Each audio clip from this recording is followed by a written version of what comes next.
warfare is very much a game of cat and mouse. And when the cat thinks he's got the mouse cornered, he doesn't want two fox terriers getting in onto the act. The mouse on this occasion was a gook, whom we call Bigfoot, on account of the size 10 boots that he wore. And I knew we would get him. I was so certain. The rains had been good. It had been coming down continually for about a week. The rivers were in flood. He couldn't go to the east or to the west, possibly to the south, but that would be a very small gap and a long way for him to go. So I knew he wasn't going to move. He was going to wait for the rivers to subside, but in the meantime we would get him. And so it was just after 4 o'clock in the afternoon that we cut across his spoor. Nice, good aerial spoor in the grass. Couldn't mistake it. And it wasn't long after that I saw one of our trackers stop and crouch down, and he gave the thumbs down sign. He could see them from where he was, and I looked, and sure enough, up ahead, I saw a group of them standing to their feet. They had been resting on top of a small hill, and we were close. We were so close that I couldn't even radio in a sighting report. I had to crawl back almost on my stomach about 50 meters or so, and then whisper a report through to our platoon base. Well, they asked me how many had I seen, and I estimated them at about 20 in number. Probably two sections. They normally worked in about 11 or 12 men sections, so this would be two sections, I figured. But Bigfoot had made a mistake. He hadn't set sentries. He hadn't appointed anybody to look back on his tracks, and he was going to certainly pay for it. Well, the report certainly caused a bit of a stir back at the base camp, and I was told to wait a moment, which I didn't want to because things were moving, and I wanted to be back with my men. And then I was told that there was no fire force available, which was understandable under the circumstances. We'd got pretty used to that situation. However, they had two panzers 6 minutes away, and they would be sending these. Wow, that was the last thing I wanted to hear. Panzers were the code names for our Hawker hunters. And we were too close to the enemy. I knew nothing about these aircraft, except even if you saw them standing on the runway, they looked fast. I had no idea how slow they could fly. And I just, for a moment, imagined the two of them screaming over our position. I don't know what they could see.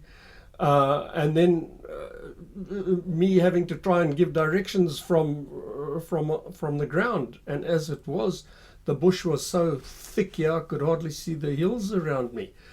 So I said, no, please, don't send any panzers. I don't want them. And they were quite insistent.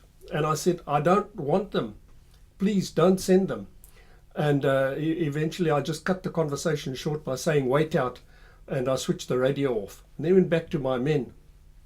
And the top of the hill was clear now, and it was quiet. There was no sign of movement. I knew that they'd gone over to the other side of this feature.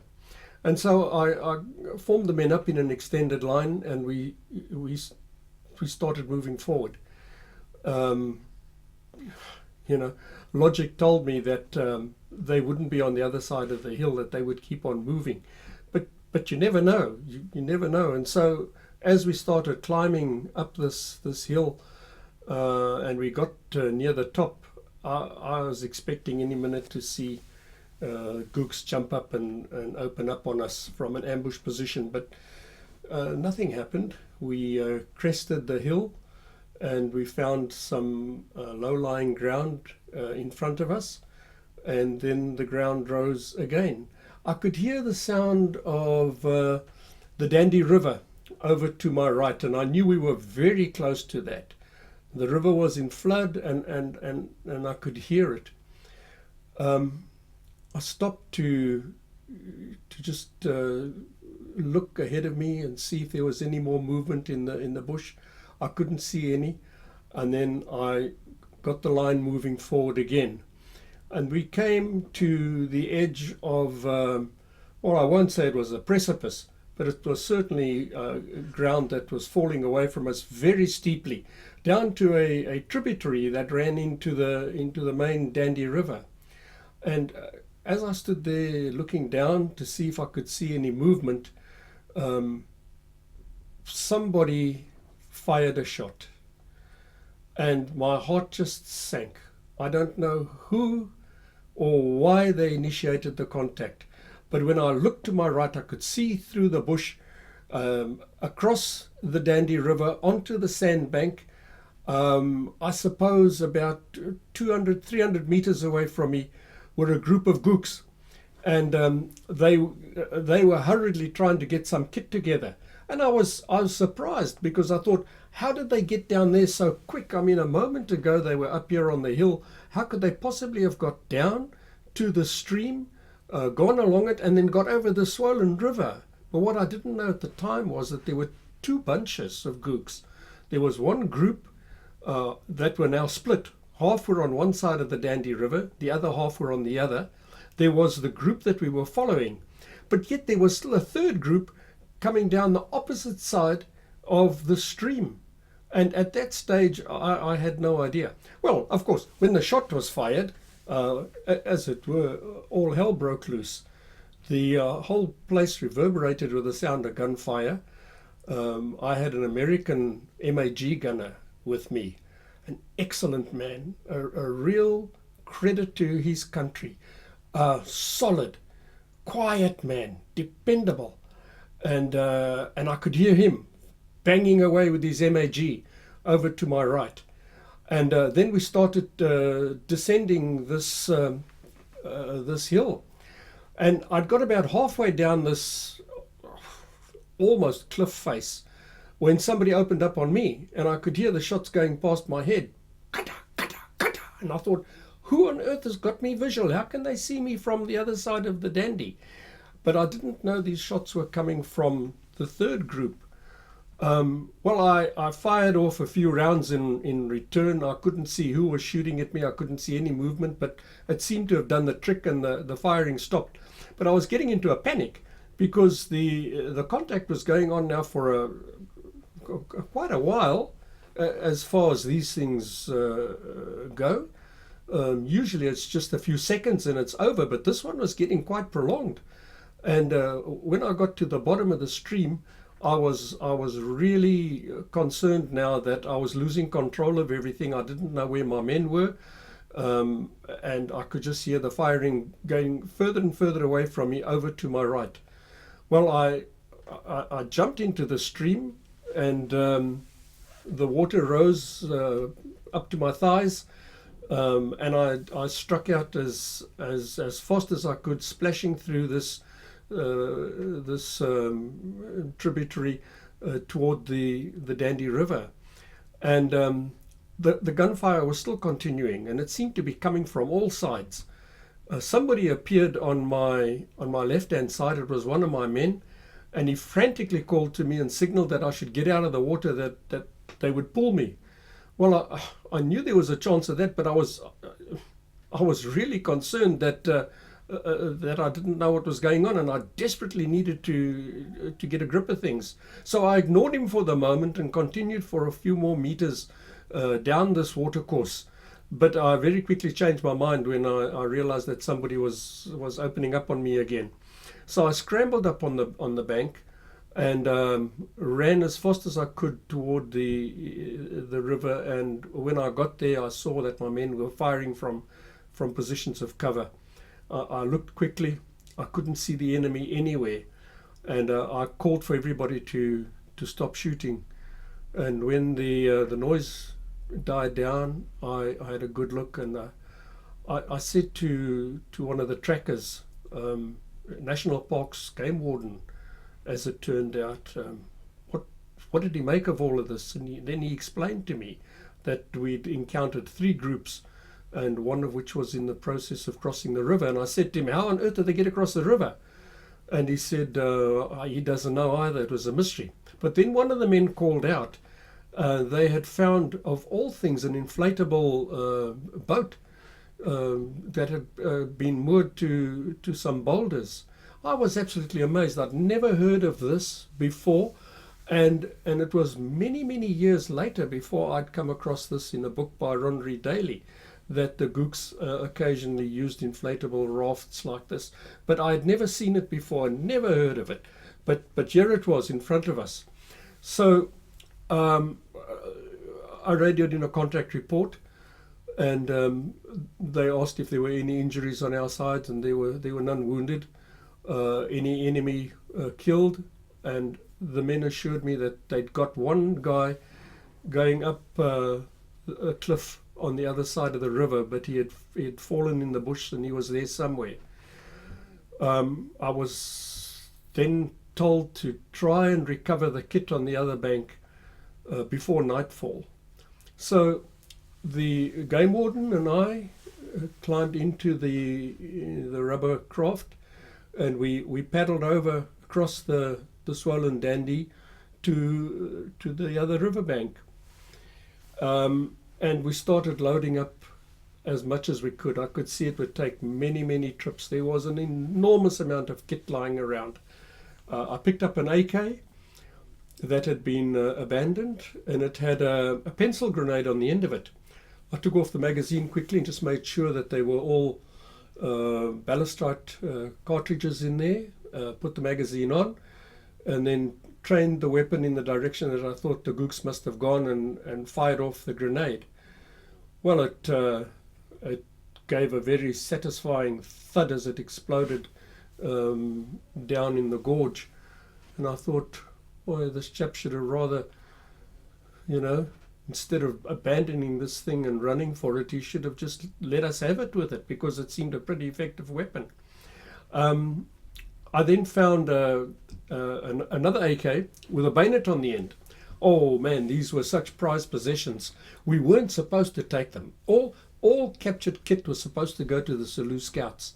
But I thought to myself, oh man, you guys can look for your own bayonets. And I took the bayonet off and stuck it in the waist of my PT shorts, and loaded up the rest of the stuff as much as we could onto the rubber duck.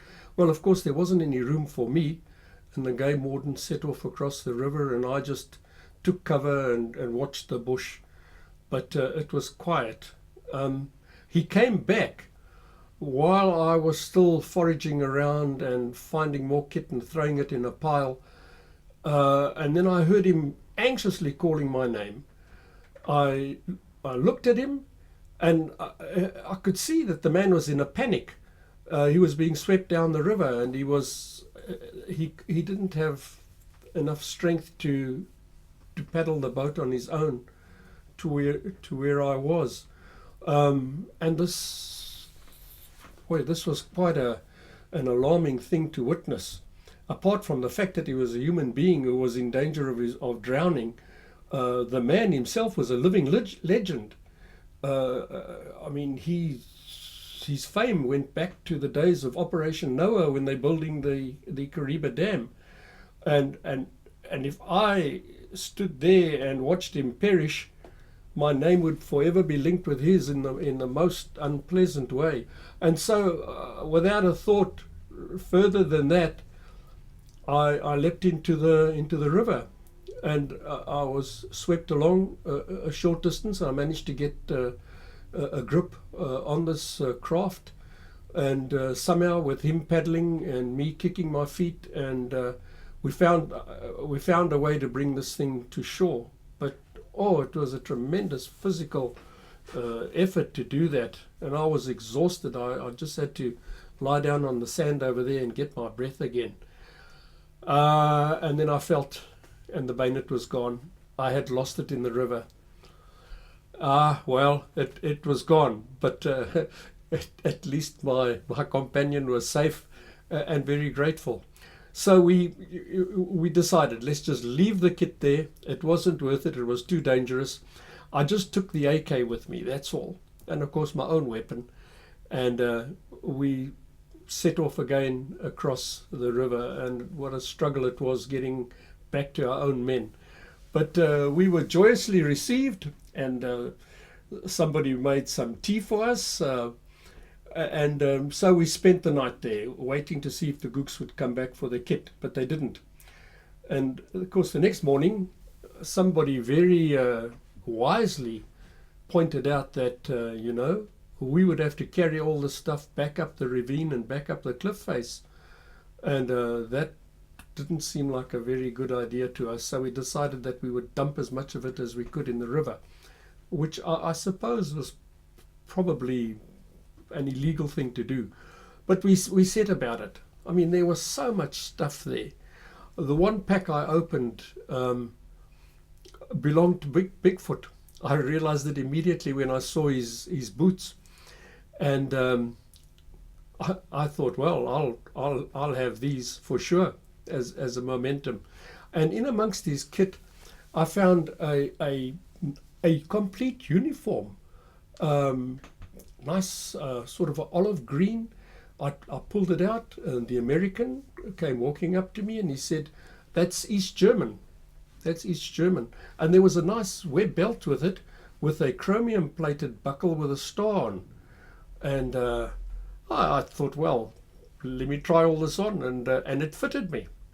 And so there I was, kitted out in Bigfoot's uniform, and it it was some diversion while we waited to hear what would happen to us.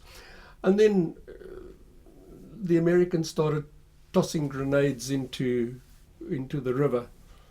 I thought that they would explode like depth charges, like you see in the old Second World War movies, but nothing like that. They explode underwater, and there's just a little bit of a swirl on the surface, but you'd hardly know it.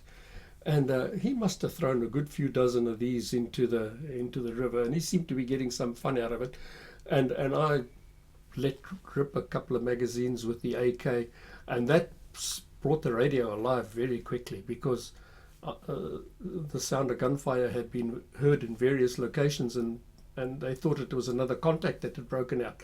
So when I explained rather embarrassedly that no, I was just, having a bit of fun, they said, "Leave everything there. Somebody's coming to relieve you. Get back onto the nearest road and we'll come and uplift you." So we had to leave everything there, which was fine. We didn't want to carry it. And I heard later that they sent a helicopter to uplift all the kit, and it made several trips before everything was recovered. I mean, they didn't even know about the stuff that we dumped in the river. And so here I was, walking along, dressed in Bigfoot's uniform, my AK hanging from my shoulder, with his size 10 boots on. And I'm thinking, hey, life doesn't get better than this. Wow, I got such a great job, and to think I get paid for it. But of course, there was still the matter of the hawker hunters that had to be explained away. And boy, was there a lot of drama over that. They say it's a corporal's war, and the corporal makes the decisions, but he better make the right decisions, because if he doesn't, he's going to get it in the neck. But I had a very good platoon commander and a very good company commander, long-suffering men who actually didn't deserve to have me giving them such a hard time in so many different ways. But men that I fondly remember, and they covered for me. And so